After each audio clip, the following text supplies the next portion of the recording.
السلام عليكم ورحمة الله وبركاته. ازيكم يا حبايبي، عاملين ايه؟ صلوا على النبي يا حبايبي، عشان بالصلاة على النبي تطمئن قلوبنا. قصة النهاردة من مدام نورة، هي قالت لي اقول على اسمها. مدام نورة بحثت قصتها وبتقول ان هي كانت متجوزة مرتين، وفي المرتين محصلش نصيب وخلفت.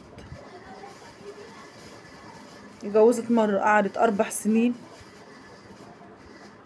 ومرة تقريبا 6 سنين، ومحصلش نصيب عشان تجيب اولاد. واتجوزت المرة التالتة، اتجوزت لتالت مرة، واللي اتجوزته كان سابق له الجواز قبل كده ومعاه 3 أطفال، سن 9 سنين وسن 11 سنة و13 سنة. هي بتقول ان هم عرفوا بعض عن طريق النت، يعني اللي هو بيكون فيه كده مكتب للي عايزة تتجوز، اللي عايز يتجوز، الاتنين عرفوا بعض الكلام ده. هي قالت على ظروفها، هو حكالها عن ظروفه برضو الكلام ده، والاتنين ربنا وفقهم وحصل نصيب واتجوزوا. هي عرفته ان هي اتجوزت مرتين، وفي المرتين محصلش نصيب وخلفت. وهو قال لها ان هو اتجوز مرة وما شاء الله معاه 3 صبيان، بس مرتاحش مع مراته وحصل انفصال، والاتنين خدوا بعض، وهو كل واحد فيهم عارف ظروف التاني. بس قبل ما يتجوزوا اتفقوا بقى على التفاصيل والكلام ده، اللي هو عيالك قاعدة مع مين، عيالك قاعدة معاك ولا قاعدين مع امهم. قال لها لا، قاعدين مع امهم. وعلى فكرة هو كان مطلق مراته، وقال لها ان هو كان سايب مراته، يعني كان مطلقها قبل ما يتجوز. صاحبة القصة كان سايبها ليه 4 سنين، يعني حصل انفصال ما بينه وبين ام عياله قبل ما يتجوز المرة التانية. كان مطلق من 4 سنين، والولاد مع امهم، ما راحوش قعدوا مع ابوهم، ما فيش عيل فيهم راح قعد مع ابوه. المهم بتقول لي عرفت، صاحبة القصة بتقول عرفت ان الولاد قاعدين مع امهم، ما حدش فيهم قاعد مع ابوه. وسألته طب بعد ما نتجوز الوضع هيكون ايه؟ قال لها الوضع زي ما هو. قالت له يعني ولادك قاعدين عند امهم على طول، ولا بعد ما نتجوز هيبقى فيه جديد، العيال هتيجي تقعد معاك او حد منهم هيجي يقعد معاك؟ قال لها لا، العيال عند امهم. قالت له ان هي بتقول لي انا قلت له انا عايزه اعرف، لان انا ما قلت له بصراحه انا ما عنديش ولاد وعايزه اخلف وعايزه لما اتجوز. وقالت له بتقول لي انا حتى قلت له طب دلوقتي لما يحصل نصيب وهنتجوز، قالت له انا عايزه اخلف، انت معاك 3 ولاد، يعني انت مش محتاج للخلفه ومش هتدور على عيال تاني، ان انت مثلا تخلف او ما تخلفش مش هيفرق معاك. انا عايزه اخلف، يا ترى لو حصل نصيب وخلفت منك فيه مانع ان انا اخلف؟ قال لها لا، ما عنديش مانع، خلفي بس ربنا يكرمك وتخلفي. قالت له هي طبعا بتقول ان هي كشفت عند كذا دكتور، بتقول ما فيش حاجه عندها، ما فيش اي مشاكل عندها، ولا حتى عند الاتنين اللي هي اتجوزتهم.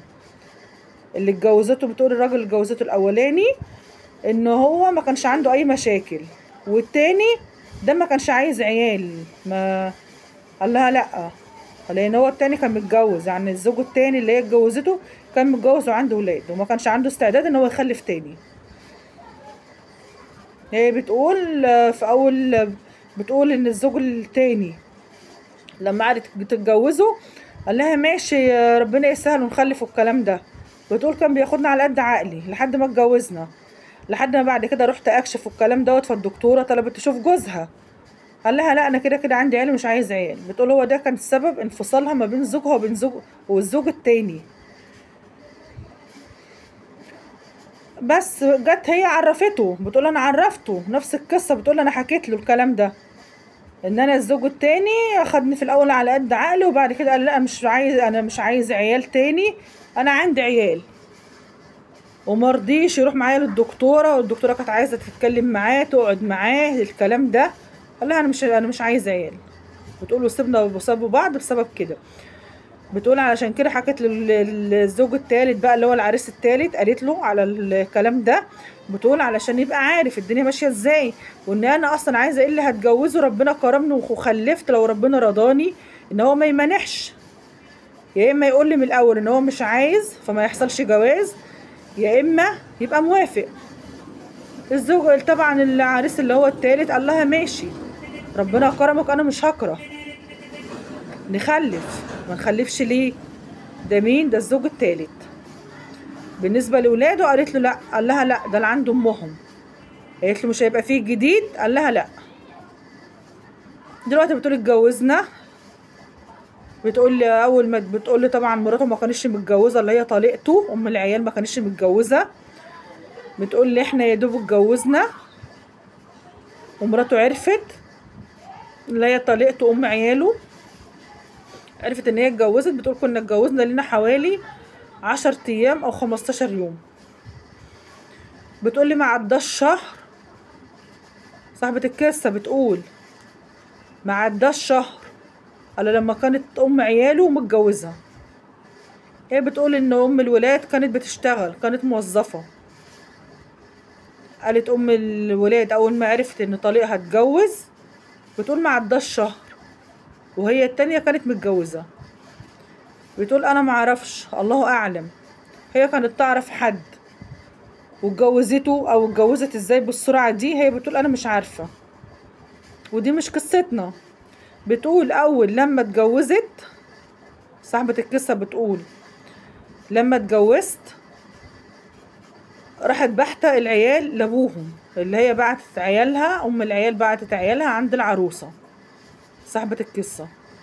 وتقول العيال جت قعدت طول النهار عندنا طول اليوم، واخر النهار مشيوا راحوا عند امهم. بتقول بعد كده عدى اسبوع والتاني ولقيتها بحتة ولدين. صاحبة القصة بتقول لقيت طليقة جوزي بحتة ولدين اللي هما هيقعدوا عندكم يومين 3. ليه؟ عشان هي مسافرة مع جوزها، مسافرين يتفسحوا. بتقول انا قلت لجوزي هو ده ينفع؟ على فكرة صاحبة القصة هي التانية بتشتغل، يعني هي كمان موظفة، يعني صاحبة القصة كمان بتشتغل. وبالنسبة هي شغالة في مستشفى، لانها بتبقى شغالة بالليل وشغالة بالنهار، عشان لسه القصة لها كمالة. هي بتقول ان طليقته بعتت العيال، قالت له العيال هيقعدوا معاكم يومين 3، عشان هي طبعا ام الولاد بقى عروسة والكلام دوت، وهتتفسح هي وعريسها او هي وجوزها اللي هي اتجوزته. بتقول ما بقتش مستحملة. بتقول انا مش واخدة على العيال ولا على دوشة العيال. بتقول وانا موظفة في مستشفى، بشتغل في مستشفى. بتقول بتشتغل ساعات شفتات بالليل وساعات شفتات بالنهار. بتقول لي العيال جت رحبت بيهم، ولما قال لي الكلام ده قلت له ماشي مفيش مشكلة، لو على يومين 3 مفيش مشكلة. بتقول لي اليومين 3 بقى اسبوع بقى 10 ايام. بتقول لي طبعا العيال ما عندهمش اي نظام خالص، بلاقي الدنيا متبهدلة. بتقول لي انا بروح شغلي برجع الاقي الدنيا كلها متبهدلة. بتقول لدرجة ان بلاقي التلاجة مفتوحة الاكل فيها متبهدل. المطبخ بتقول لي بمعنى الكلمة بلاقي المطبخ زي الزفت، من كوبايات لمعالق لاطباق لازايز الكلام ده. بتقول لي بلاقي الدنيا متبهدلة على الاخر. بتقول لي بلاقي هدوم في كل مكان، شرابات هدوم مرمية هنا، ده مرمي هنا، ده مرمي هنا. بتقول اول يوم لقيت فيه الكلام ده عرفت العيال، قلت لهم لا فيه غسيل مش نضيف حطوه في الغسالة او في سبت الغسيل. فتحتوا التلاجة خدتوا منها حاجة، اقفلوا التلاجة، باب التلاجة ميبقاش مفتوح التلاجة تبوظ. بتقولي لقيت التلاجة الباب مش مقفول كويس والاكل مبهدل التلاجة. العيال لما بتاخد اكل بتقول ما بيخرجوش الحاجة بره، بياخدوا الاكل جوه التلاجة، ففي اكل بيقع جوه التلاجة. بتقول لقيت التلاجة متبهدلة. بتقول فهمت العيال. بالنسبة للمطبخ بتقولي لقيت كل حاجة مرمية في مكان. بتقول لدرجة ان انا لقيت اطباق مرمية على الارض ومعالق واقعة على الارض. قلت لهم لا، فيه مثلا كلتو، فيه اطباق، فيه معالق، حطها في قلب الحوض، الكلام ده ومالكمش دعوة بحاجة. بتقولي فهمتهم لان لقيت العيال مش عارفة حاجة في اي حاجة خالص. بتقولي سكت، ما عملتش مشكلة. بتقولي لكن لما كنت اخرج، بتقولي طبعا هي شغالة كل يوم. بتقولي شغالة شفت بالليل، اسبوع بالليل واسبوع بالنهار. بتقولي الاسبوع بتاع بالنهار دوت، بتقولي بروح وباجي الاقي نفس النظام، وبشتغل بالليل اروح واجي بالنهار الاقي نفس النظام برضو. واليومين 3 بقى اسبوع بقى 10 ايام. بتقولي اعلم في العيال، العيال مش عايزة تتعلم، العيال مش عايزة تفهم. يعني كأنهم قايلة لعيالها ان قالت لكم شمال قولوا يمين، وان قالت يمين قولوا شمال، اللي هو روحوا قرفوها. بتقول بقى اتكلم مع جوزي اقول له ده ما ينفعش، انا باجي من شغل تعبانه، انا ببقى هي بتقول ان هي بتبقى مروقه شقتها قبل ما بتنزل على شغلها، سواء لو نزلت شغل بالليل او نزلت شغل بالنهار. بتقول ببقى عامله اكل مثلا قبل ما بمشي، يا اما بعمل اكل لما باجي. بتقول بلاقي الدنيا كلها بايظه. بتقول لي حتى لو عامله اكل ما باجيش الاقي اكل. يعني هي بتقول مش بلاقي اكل في التلاجة عشان مثلا اجي من بره اتغدى او اجي ارتاح، عارفه ان في اكل عندي في البيت او الكلام ده. بتقول لي مفيش. بتقول له بعيد عن حته الاكل خالص، البهدله. بتقول لي الاكل انا عادي. بتقول لي يعني هي صاحبه القصه بصراحه، بتقول لو على الاكل انا اقدر اجيب اكل من بره، ابعت اجيب ديليفري الكلام ده. لكن بتقول لي بتتكلم على المرمطه وعلى البهدله. بتقول لي انا متمرمطه، انا متبهدله فعليا بالحرف. بتقول ان هي متبهدله. العيال ما شاء الله كأنها امهم موصياهم روحوا قرفوها. صاحبة القصة بتقول لو كانت هي عروسة طب ما انا كمان عروسة. يعني صاحبة القصة بتقول هي عروسة وانا عروسة. بتقول لي ده كان اول شهر ليا في الجواز مع عيال جوزي، وجوزي كل اللي عليه حقك عليا معلش، حقك عليا معلش. بتقوله لو قلت لجوزي العيال عملت كذا، العيال شوف العيال مبهدله، العيال مش عارفه ايه، شوف ده عمل كذا ولا ده عمل كذا، قالت لي بيندمني ان انا قلت له، لان بيمسك العيل بيضربه. بتقول بالفعل بيموته من الضرب، وانا مش حابه كده. انا مش حابه ان انا اقول له مثلا الواد عمل كذا ولا ده ولا ده ان هو يضرب العيل. بتقول انا ما بقولوش عشان هو يضربه، انا بتضايق. بتقول انا بقى بتضايق ان انا اكون سبب ضرب العيال، انا عايزاه يفهم العيل بالراحه. بتقول هو بيضرب على طول. بتقول دلوقتي بقى الحال هو الوضع ده، اللي هو دلوقتي عدى سنه عدى 2 بقى هو ده الوضع عندي. ودلوقتي جوزي عايز يجيب العيال يخليهم معايا. بتقول بالنسبه بقى ليها ان هي الخلفه بتاعتها والكلام ده، بتقول ربنا كرمها وحملت مرتين، بس للاسف الحمل بينزل، الحمل ما بيقعدش. يعني هي زياده عن 2-3 حملت مرتين، وكل حمل هو 2 والتالت بيكون ربنا مش كاتبه لها وبتسقط. بتقول ان هي بتاخد علاج، بتتعالج، بتاخد علاج الكلام ده، والدكتور بيكلمها وبيكلم جوزها. بتقول اوقات جوزها بيكون معاها اوقات مش معاها، ولو جوزها مثلا شغال ولا الكلام ده بيتعرفوا الدكتور قال لها ايه عشان يمشوا هما الاتنين. طبعا هو مش بياخد علاج، العلاج لها هي، لكن في حاجات كده بيكون الدكتور طالبها منها، حاجات كده بتبقى ما بين الزوجة وبين الزوج عشان خاطر الحمل والكلام ده، حاجات كده الدكتور بيكون طالبها منها. دلوقتي بتقول كل ما جوزي يحب يجيب العيال عندي اقول له لا، العيال هتيجي تقضي معاك يوم ماشي. جوزي عايز يجيب ايه، بتقول ان جوزها عايز يجيب العيال يقعدوا بقى اسبوع 2 الكلام ده، اللي هم بقى جايين لابوهم بقى. بتقول من بعد اول مره العيال ما جت عندي قعدت عندي، قالوا هيقعدوا 2-3 وهتمشي، والعيال قعدت عندي 10 ايام. بتقول بعد كده بقى كل شهر والتاني جوزي عايز يجيب العيال تقعد عندي بالاسبوعين والتلاتة. هي مراته تكلمه وتقول له العيال جايين لك. بتقول لي مراته بتفرض علينا او بتفرض عليه العيال جايه تقعد عندك. انا مش فاضيه، العيال عايزينك، العيال بيقولوا عايزين بابا، انت وحشهم، انت مش عارفه ايه، اللي هو امر واقع. رضي مرضيش العيال جايه لك. هي بتقول له انا حاسه ان هو مغلوب على امره، بس انا ما اتفقتش معاه على كده. صاحبه القصه بتقول الكلام ده، ان هو كأنه مغلوب على امره، بس ما بتكلمش معاها، ما بيقولهاش لا العيال معاك على طول والكلام ده. بتقول له كل ما تكلم بتقول له العيال بيعيطوا عليك، العيال بيقولوا بابا وحشنا، العيال جايه تقعد عندك يومين تلاتة. بتقول لي بيضطر ان هو يسكت وبيجي عليا انا. بتقول لي انا ست، انا بشتغل ومش واخده على دوشه العيال. اه صحيح انا عايزه اخلف وعايزه عيال، بس انا عايزه عيال مني انا، عيال مني انا اربيها، عيال كده ولادي. عيل لسه صغير اعلمه ازاي النظام، ازاي التربيه، الكلام ده. بتقول لك انا العيال عايشه بهمجيه. تقول العيال مفيش حته نظام او مفيش الكلام ده، وانا مش هربي انا عيال غيري. يعني هي بمعنى الكلمه قالت انا مش هربي عيال غيري. ما شاء الله عيل عنده 11 سنه، التاني 13 سنه.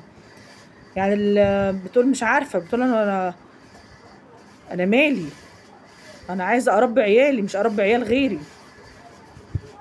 بتقول انا دلوقتي، صاحبه القصه بتقول دلوقتي بتكون الدكتور طالب منها حاجات انه جوزها يكون معاها على طول. بتقول لما بتكون العيال جايه عندي وانا برفض، بقول له جوزي لا، جوزي بياخد بعضه وبيسيب البيت وبيقعد في الشغل بتاعه بالاسبوع بال10 ايام، وما يرضاش يرجع البيت غير لما اقعد اتصل عليه واتحايل عليه. وعارف ان انا باخد علاج عشان خاطر الحمل، وما ينفعش اخد علاج وهو مش موجود، لانه لازم نبقى معايا في الوقت ده.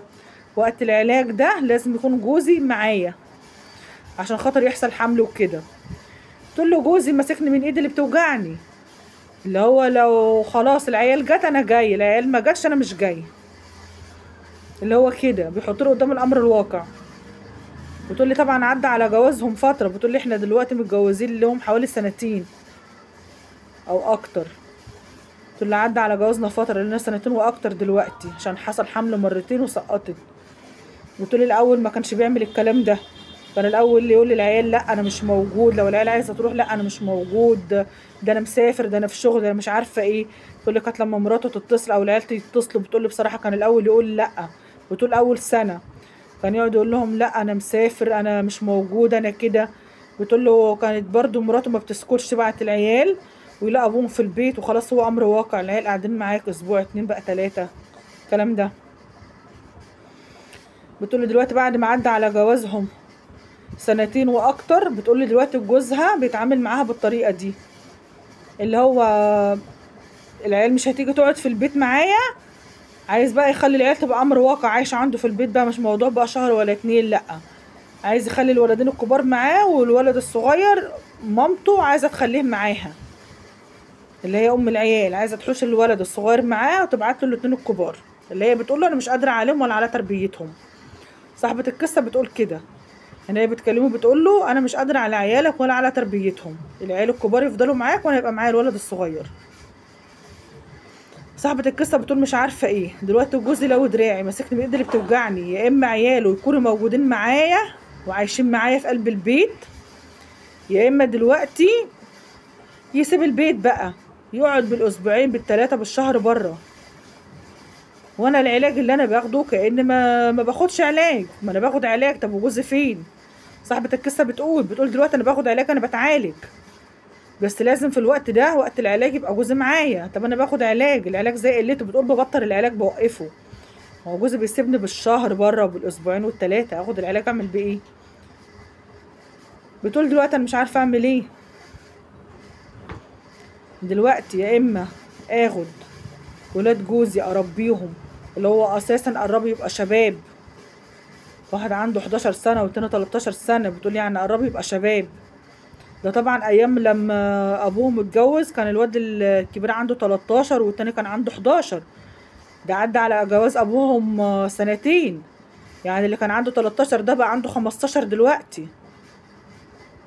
يعني انتوا واخدين بالكم من الكلام؟ اللي كان عنده 13 قبل ابوه ما يتجوز صاحبة القصة. صاحبة القصة هي اتجوزت ابوهم لها سنتين، دلوقتي بقى عنده اللي كان عنده 13 بقى عنده 15 دلوقتي، يعني ما شاء الله خلاص يعتبر بقى شاب. هي بتقول لي برضو من ضمن الكلام اللي قالته، بتقول لي ما بعرفش اقعد بحريتي، يعني بتقول لي الاول كنت اقعد براحتي، انا قاعده في بيتي، بتقول لي حتى قبل ما اتجوز ابوهم قلت له كنت ببقى قاعده براحتي، قلت له دلوقتي مفيش الكلام ده، بضطر ان انا ابقى قاعده، على الاقل ببقى قاعده لابسه حاجات بنص، بيجامه بنص، جلابيه بنص، الكلام ده. لكن ان انا ابقى قاعده زي اي ست بيت براحتها مع عيالها والكلام ده، بتقول ما انا مش قادره اقعد براحتي، ما هو مش عيالي. صاحبة القصة بتقول ما هو مش عيالي عشان اقعد براحتي. قلت لها مش عارفة اعمل ايه دلوقتي، هو ماسكها من ايدها اللي بتوجعها، العيال هترجع، العيال هتقعد معاه، خلاص هو هيبقى كويس معاها ويقعد معاها وتاخد علاجها والدنيا تبقى تمام عشان يخلفوا والكلام ده. العيال ما راحتش قعدت معاها في البيت، هو بره. بتقول لي هو دلوقتي حاططني قدام الامر الواقع، بتقول لي في خلال السنتين اللي هي اتجوزته فيهم، بتقول كانت العيال كل شهرين 3 تيجي تقعد معايا شهر، لكن دلوقتي هو حكم عليها العيال هتبقى معاها على طول، عشان طبعا امهم مش قادره عليهم، كبروا بقت مش قادره تحكم عليهم، مش قادره على تربيتهم، فالولدين الكبار هيفضلوا مع ابوهم والصغير هيفضل مع امه. هي بتقولي مش عارفه اعمل ايه، وانا والله برضو مش عارفه اقولك اعملي ايه. يعني انت دلوقتي حضرتك متجوزه وعايزه ربنا يرضيكي وتخلفي، يعني سبحان الله، جوزك الاولاني ما خلفتش منه، والتاني قالك ماشي موافق على الخلفه، ورجع قالك لا انا مش عايز عيال من حد تاني، قالك انا عندي عيالي، وحصل انفصال واتجوزت المره الثالثه، ووافق على انك تخلفي وما عندوش مانع، ودلوقتي طلعوا عيال والراجل ماشي قالك خلفوا وياريكي بتتعالجوا وربنا كرمك وحملت مرتين، صح ما حصلش نصيب لكن بقى فيه امل، يعني في المرتين سقطتي بس فيه امل ان انت ربنا يكرمك وتخلفي يبقى عندك عيل 2 و3 كمان. لكن دلوقتي حتة ان ابوهم او جوزك يحط العقدة في المنشار كده زي ما بيقولوا، ان هو يصمم يا العيال تبقى معاكي في البيت يا اما يسيب البيت ويبقى قاعد بره، ما ينفعش، انتوا ما اتفقتوش مع بعض على كده. انت بتقولي انت اتفقت معاه من الاول، كانت بداية كلامك معاه يا صاحبة القصة بتقولي ان كلامك كان معاه العيال هتبقى مع مين، معاك ولا مع امهم؟ قالك لا مع امهم، العيال قاعدة مع امها على طول. وتقولي واتجوزتي ما فيش اسبوعين 3 امهم اتجوزت، وما فيش يومين 3 ولا اسبوعين 3 وبعتتلك العيال عشان رايحة تتفسح مع جوزها او مع عريسها وانت لسه عروسة برضو. العيال جت 3 ايام، بعد كده ال3 ايام بقى اسبوع، بقى 2. العيال بدأت تيجي عندك كل شهر، كل شهرين، كل 3. دلوقتي امهم عدى على جوازك 2 سنين وامهم حكمت على ابوهم ان انا مش قادرة على عيالك. انا مش قادرة بصراحة يعني اغلط برضو ام العيال او الكلام ده، ما هو العيال برضو محتاجين لابوهم، بس مش على حسابك انت برضو. يعني انا مش عارفة برضو يا صاحبة القصة اقولك ايه، بس اللي انا عايزة اقوله لجوزك اللي هو ابو العيال ان ما ينفعش، يتقي الله، يعني مش عشان خاطر عيالك يقعدوا معاك تلو دراعها تخلي الست ما تكملش علاجها، وانت عارف ان انت لازم تبقى موجود معاها اثناء ما بتاخد العلاج، يعني هي بتاخد العلاج لازم حضرتك تبقى موجود معاها. ما بتاخد العلاج ده ليه؟ لازمة العلاج ايه وانت مش موجود معاها؟ انت كده بتضغط عليها، انت كده بتلو دراعها، وهي بتقول انا مش هربي عيال حد تاني، وهي من حقها ان هي ما تربيش عيال حد تاني. يعني امهم ما استحملتش عيالها، هي تستحملهم ليه؟ انا مش بقولك ان انت ارمي عيالك في الشارع، لا، بس تتصرف بقى. هي من حقها برضو ان هي تقعد في بيتها براحتها، ما شاء الله عيالك مش صغيرين، يعني مش عيال 3 4 سنين ولا 5 6 سنين والكلام ده انت الكبير عندك دلوقتي ما شاء الله عنده 15 سنة، يعني شاب. هي برضو عايزة تاخد حريتها في بيتها، انت شوف لك حل دلوقتي مع طليقتك ومع عيالك. العيال لو حتى اللي موجود معاهم في البيت جوز امهم، هو متجوز امهم وعارف ان امهم معاها عيالها، عارف ان دي الست هيتجوزها معاها 3 عيال، عارف ان الست هيتجوزها وعيالها قاعدين معاها، يعني مش هترموهم في الشارع ولا تبعتهم عند ابوها عند ابوهم. يعني جوز امهم يقدر يستحمل. الراجل بقى قاعد لابس قاعد قالع الكلام ده راجل مش هيهمه حاجه، لكن دي ست مش قادره تاخد حريتها في بيتها، لان عيالك ما شاء الله خلاص هو شباب ودول امهم، هتقعد قدامهم زي ما هي عايزه، تقعد بقى لابسه، تقعد قلعه، تقعد عريانه، دمهم في الاول وفي الاخر. لكن انت ليه تغصب عليها وليه تضغط عليها وتقول لها العيال جت قعدت معايا انا راجع البيت وكملي علاجك، العيال ما رجعتش البيت انا مش راجع؟ ليه تحطمها وليه تكسرها؟ الست حلمها ان هي يبقى عندها عيل، عايزه تفرح بعيل، تمسكها من ايدها اللي بتوجعها بتلوي دراعها عشان انت عارف ان العلاج من غيرك مش هيبقى ليه اي نتيجه ولا ليه اي لازمه، يا اما العيال معاك يا اما لا. ما كانش ده اتفاقكم من الاول، وهي سالت حضرتك قلت لها لا العيال مع امهم، لان اكيد لو كنت قلت لها العيال هتبقى معايا اكيد كان هيبقى لها رد تاني، اكيد ما كانش هتوافق ان هي هتتجوزك بعيالك، يعني تقعدوا معاها، يعني يكتموا على نفسها مثلا. وهي الست بتقول لك انا ما اقدرش اربي عيال غيري، من حقها اذا كانت امهم مش مستحملاهم. يعني احنا ما نقدرش نغلط صاحبة القصة في حاجة عشان نبقى صراحة مع بعض، عشان محدش يظلمها ومحدش برضو يجي عليها ويقول ليه ما تستحملهمش ليه. ممكن حد يقول ليه ما تستحملهمش ليه، تعتبرهم زي عيالها، تعتبرهم زي اخواتها. طب ماشي، هنقول تعتبرهم زي عيالها وتعتبرهم زي اخواتها في حالة واحدة، لو هم ملهمش لو لا قدر الله امهم مش موجودة، نقول ان هم ملهمش غصب عنها تبقى واخدة جوزها بعياله وهي عارفة ان عياله ملهمش حد الا ابوهم، ان كده كده هي واخدة واحد بعياله، هتكون متقبلة الموقف، هتكون متقبلة العيال، هتكون هي عارفة ان انا هتجوز راجل وعياله معاه، مش اللي هي عارفة ان جوزها مطلق ام العيال ل4 سنين والعيال قاعدين مع امهم، ويقول لها العيال قاعدين مع امهم، لا العيال مش هتبقى معايا، العيال قاعدين مع امهم على طول والكلام ده، وتيجي تتجوز تلاقي العيال امر واقع في حياتها. اذا كانت امهم بتقول انا مش قادره على العيال، بتقول انا مش قادره على تربيتهم، مش قادره استحملهم، يبقى هي تستحمل ليه؟ عشان محدش يظلمها برضو. هي عايزه يبقى لها حياتها المستقله، هي عايزه تخلف، عايزه تفرح بخلفها، تفرح بحاجه ليها، تفرح بسند لها في الدنيا. اتقي الله، اتقي الله في مراتك وما تخربش بيتك، وبلاش تلوي دراعها ان انت يا اما العيال تبقى امر واقع في حياتها وترجع تقعد في البيت معاها وهي تكمل علاجها، يا اما هي مش هترضى بالعيال يكونوا معاها ان انت تبعد عنها ومفيش علاج ومفيش خلفة. ده ما يرضيش ربنا. انتوا اتفقتوا مع حاجة مع بعض من الاول. هي بتقول احنا حكينا في كل حاجة في كل التفاصيل، بتقول ما سيبناش حاجة الا لما كلمتوا فيها،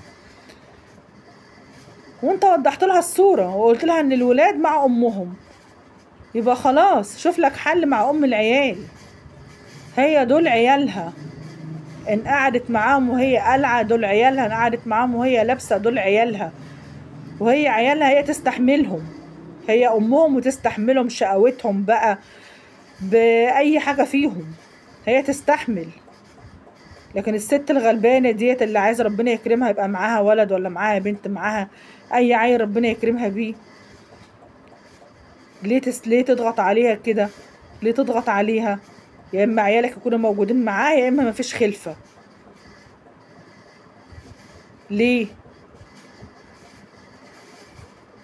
يا ريت كده لو تراجع نفسك حضرتك وتشوف الحاجة اللي ترضي ربنا واعملها، وشوف حل مع ام ولادك. ام ولادك متجوزة وجوزها عارف ان هي معاها عيال، عيالها يرجعوا يقعدوا معاها، دي امهم هي تستحملهم. لكن مراتك التانية اللي هي عايزة ربنا يكرمها بعيل ما تضغطش عليها، وكتر الضغط على نفسيتها حتى لو بتاخد علاج وانت معاها مفيش حمل هيحصل.